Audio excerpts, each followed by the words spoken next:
नमस्कार. India star one न्यूजमध्ये आपले स्वागत आहे. 16 वर्षीय विद्यार्थिनीला शाळेकडून वारंवार देण्यात येतोय मानसिक त्रास. चाळीसगाव शहरातील पोद्दार इंटरनॅशनल स्कूलचा प्रकार. 10वीच्या विद्यार्थिनीला चाळीसगाव ग्रामीण रुग्णालयात केले दाखल. पालकांनी केली शाळेवर कारवाईची मागणी. मुख्य संपादक संदीप सुरवाडे यांचा रिपोर्ट. जळगाव. मी संदीप राठोड, मी राहणार लोणजे. मी एक शेतकरी माणूस आहे. माझ्या मुलीला मी इंटरनॅशनल पोद्दार स्कूल येथे शिक्षण घेत असून ते वारंवार तिला त्रास देत आहे. तिचा 10वीचं वर्ष आहे. 10वीचं वर्ष असून सुद्धा ते तिला वर्गात बसू देत नाही. वर्गात बसू देतात तर तिचा पेपर घेत नाही आणि तिला म्हणता की तू पेपर द्यायचं नाही. दुसऱ्या वर्गात तिला बसवता, दुसऱ्या रूममध्ये, एका रूममध्ये, ज्या रूममध्ये कोणीच राहत नाही त्या रूममध्ये मुलीला 15 दिवसापासून माझ्या मुलीला त्या रूममध्ये बसवत आहे.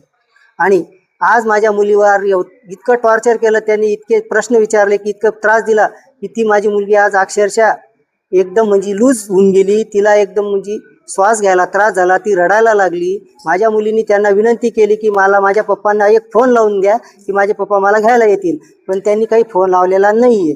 त्या मॅडमनी डायरेक्ट सांगून दिलं की तुम्ही फोन लावणार नाही, जोपर्यंत तू शाळेच्या बाहेर जात नाही तोपर्यंत मी काही फोन लावणार नाही. मग त्याच्यानंतर माझ्या मुलीनी शाळा सुटल्यानंतर माझी मुलगी घरी आली.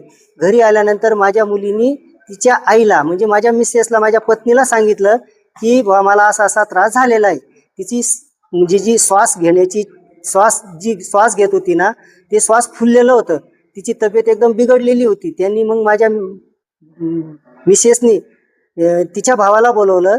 तिच्या भावानी लगेच इथं ग्रामीण रुग्णालयामध्ये तिला ॲडमिट केलं. मी शेतात होतो. आज माझा पेरणीचा दिवस आहे. मी पेरणी करणार होतो, पण मला असा फोन आला. मी ते काम अर्धवट सोडून इकडं आलेलो आहे. परंतु शाळेतले शिक्षक कुठल्या कारणामुळे तिच्यासोबत असे वागताय? ते शाळेचे शिक्षक म्हणतात की तुमची मुलगी 9वी पास झालेली, 10वी गेलेली नाहीये बा, 9वी नापास झालेली आहे. मग मी त्यांना कारण विचारलं होतं एकदा की सर, माझ्या मुलीला तुम्ही 10वीत का बरं घेत नाहीये? मला तिचा रिपोर्ट कार्ड दाखवा, मला तिचे प्रगती पुस्तकं दाखवा. ते काहीच दाखवायला तयार नाहीये. आजपर्यंत त्यांनी मला काहीच दाखवलेलं नाहीये. माझ्या मुलीला मी मार्च महिन्यामध्ये 10वीचे जेव्हा त्यांचे क्लास चालू झाले, 9वी पास झाल्यानंतर ती गेली, त्यावेळेस ती 10वीच्या वर्गात बसली. त्यावेळेस एक सरांनी तिला सांगितलं की तू 9वी पास झालेली नाहीये, तू 9वी नापास झालेली आहे, तू वर्गाच्या बाहेर नाही. मग माझी मुलगी खाली आली. ते खाली रिसेप्शन आहे ना, तिथं आली. तिथं आल्यानंतर माझ्या मुलीला दुसरे शिक्षक आले. त्यांनी सांगितलं की मी तुला फोन करणार होतो, तू फोनच्या अगोदर का बरं आली बुवा? मग त्याच्यानंतर माझ्या मुलीने आम्हाला फोन केला. कारण काय पण असं त्रास देण्याचं? काही फी वगैरे बाकी शाळेत? हो, त्यांची फी बाकी आहे. आम्ही फी पण द्यायला तयार होतो. आम्ही गेलो होतो त्यांना भेटायला. सर, आम्ही तुमची काय फी असेल ती आम्ही एका वर्षात कंप्लीट करून देऊ बा हळूहळू म्हणून. पण त्यांनी ती ऐकायच्या तयारीत नव्हते. ते आम्ही गेलो का ते म्हणतात तुम्ही भांडण करायला येता आणि आम्हाला 3-3 तास तिथं बसून ठेवता. ही सरांना, प्रिन्सिपल सरांना भेटू देत नाही इतर सर लोक.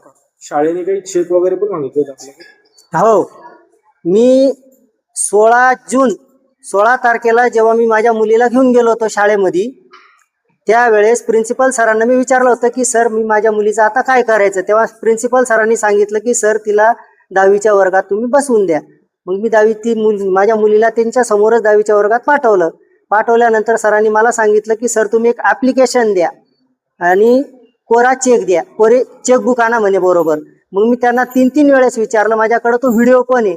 मी 3-3 वेळेस विचारतोय की सर, तुम्हाला ॲप्लिकेशन कोणत्या पद्धतीचं पाहिजे? नाही, आम्ही लिहू म्हणे, तुम्ही फक्त कोरा कागद आणा आणि चेकबुक आणा आणि त्याच्यावर सही करून द्या, त्या आम्ही आमच्या पद्धतीने लिहून घेऊ, असे ते बोलले आम्हाला.